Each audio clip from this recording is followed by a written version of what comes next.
Alright, so welcome back to Pinoy Screencast. I'm Arno Vino and this is the Pinoy Screencast Daily Update and Tagalog How-To Tutorials. Our question for today is, paano nga ba patagalin ang battery life ng inyong Android phone? So usually this is the issue of any Android phone. Madali silang malobat, and that is because, for example, marami tumatakbo na apps, marami kayong settings na kailangan i-adjust. So by default, you need to adjust that dahil yung default nila is usually very high on battery consumption. So here are my tips kung paano nga papahabain pa ang inyong battery life. So let's say aabot siya ng 1 day or more than 1 day, diba? So based on experience, here are some of the things that I am doing on my phone. So usually, the first one is I am adjusting the brightness of my screen. So kung nasa loob lang ako ng bahay and hindi naman ganon kadilim, kailangan ko talagang i-lower lang yan. Kasi usually, the higher the brightness, syempre the higher consumption it is using dun sa battery. So I just set it to 10%, so which is that is the 1 bar here. You can also go to settings, then display and brightness. And next is, if you're not using the 3G here, so I have here a widget na 3G connection and Wi-Fi. So if you're not using Wi-Fi or 3G, you need to turn off this settings or this feature kasi this is really high consumption sa inyong battery. Airplane mode can definitely help kasi usually this one can lower the battery consumption dahil usually, diba, always naka-on yung signal and naghahanap siya ng reception. But of course, hindi siya recommended for all dahil nga minsan kailangan naka-on. But usually pag like early in the morning, like 1 AM to 4 AM, usually wala naman tatawag sa inyo. So you can set it to airplane mode kung sakali man kasi it will really help na mabawasan pa yung battery consumption sa inyong phone. And I usually do that. Kaya kung sakaling may tumatawag sa akin na madaling araw, wala talaga kasi naka-airplane mode ako. You need to download paid apps. Actually, hindi naman kailangan lahat paid apps. But here, kasi ang free apps is there are a lot of ads inside it, diba? So usually, ang ads kasi, it downloads on the fly. So kapag naka-on yung Wi-Fi nyo and naka-on yung 3G nyo, automatically tine-download niya yung ads na yun na running on that apps or on that browser, diba? So usually mas better if you can buy a paid app dahil wala siya kasing ad pag paid yung inyong app, and nakakatulong yun kasi it will not run on the background. Also, another one is you need to download Battery Saver. So I have here a DS Battery Saver Pro that's recommended by one of our members sa Pinoy Screencast na group, and this is a Pro, which is yun nga, ang benefit niya, wala siyang ad kapag naka-Pro. And meron siyang settings here na strong, balance, aggressive, slumber. So, sinet ko sa strong as a default. And meron dito, kinokontrol niya yung Wi-Fi, data, yung scheduler niya is deep sleep when screen is off. Wake up every 45 minutes for 1 minute. So, di ba iba yung settings niya here?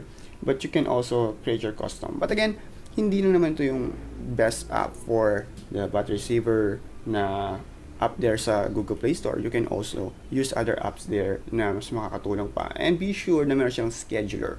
That is the big thing there. Kasi usually, kagandahan ng scheduler is yung kapag off yung screen nyo, automatic tinatanggal niya yung running sa background. And kina-close niya yung mga other apps like let's say Wi-Fi, 3G, kina-close niya automatically. But then again, don't download a lot of battery saver kasi kung nakakatulong talaga ang battery saver, di ba, sana nag-download na lang tayo ng 10 battery saver dyan. But then again, you can only download one and choose from the things that really fits your need. Kaya yun, so I recommend you may scheduler that can turn off the Wi-Fi, 3G, and also yung kaya niyang makapag-close ng app running on the background. So that will definitely help.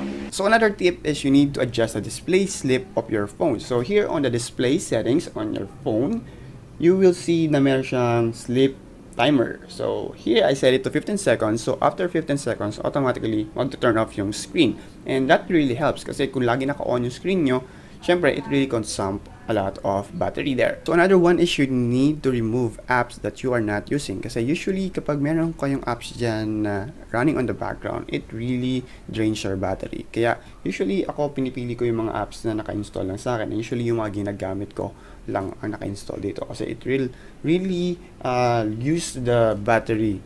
Kasi running siya sa background and nagpa-process siya na hindi nyo alam. Kaya you need to remove that. And my last tip is, this is not recommended for all dahil kailangan rooted yung phone nyo bago nyo magawa to. So this one is you need to underclock the CPU of your phone. So kung running siya, for example, at 1 GHz na processor, you need to lower it down. Kasi it will really help. So usually kasi pag mataas yung gigahertz ng ating phone or yung processor, syempre mataas din yung consumption niya sa battery. So pag lower yon, syempre, mas mababa yung consumption niya. But of course, lowering the clock of your processor will really affect the performance of your phone dahil syempre, binabaan niya yung processor. So, hindi na kayo makakapag-multitask dyan, the usual na ginagawa niya doon sa regular na clock nung inyong CPU. So, you need to adjust it back if you want to usually play games again and adjust nyo lang yun ulit para full power ulit yung CPU nyo, di ba? So that's all my personal tips kung paano pa mas mapahaba pa yung battery life on your phone. So hopefully that helps, and don't forget to like my video, di ba? So here's a cool plugin for Adobe Illustrator para malaman nyo yung code ng inyong ginagawang illustration. So here is the draw script, which is a plugin for Illustrator na makita nyo na, for example, here, gumawa siya ng star, and ang ginawa niya is kinukuha niya yung code nung star na yon.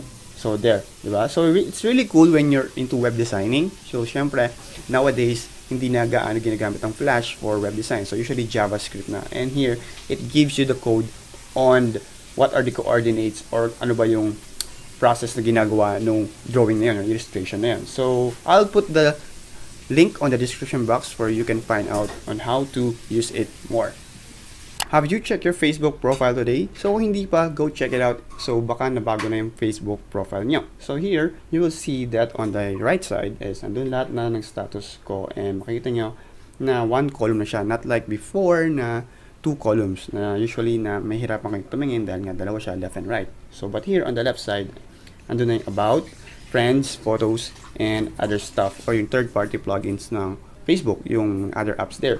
And also, syempre, mas maganda dahil nga, mas madali siya tignan na right side, malalaki ng image, malalaki na yung icons there, nung photo dun sa panag-share kayo. And also, the thing there is, meron na nabago rin dito sa taas, is meron timeline, about, friends, photos, and more. Are you having a hard time rendering your videos sa Adobe Premiere Pro, lalo na kung naka full HDN? So I have created a screencast where you can check it out on my channel, and I'll be also putting the link on the description box where you can watch the video.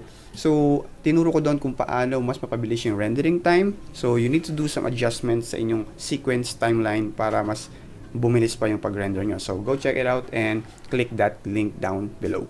So for the quick news on the web, Facebook is having an event on April 4. So here are some of the rumors na gagawin ng Facebook. So some says that Facebook next big step, its own phone.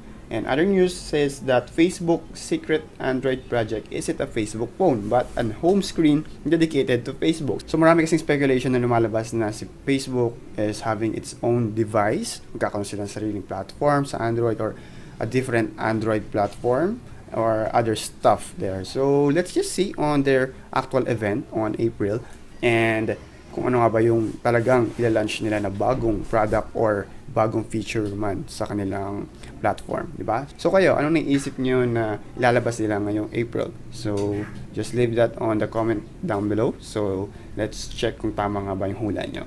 Google hopes that one day Android phones will use weather info when taking photos.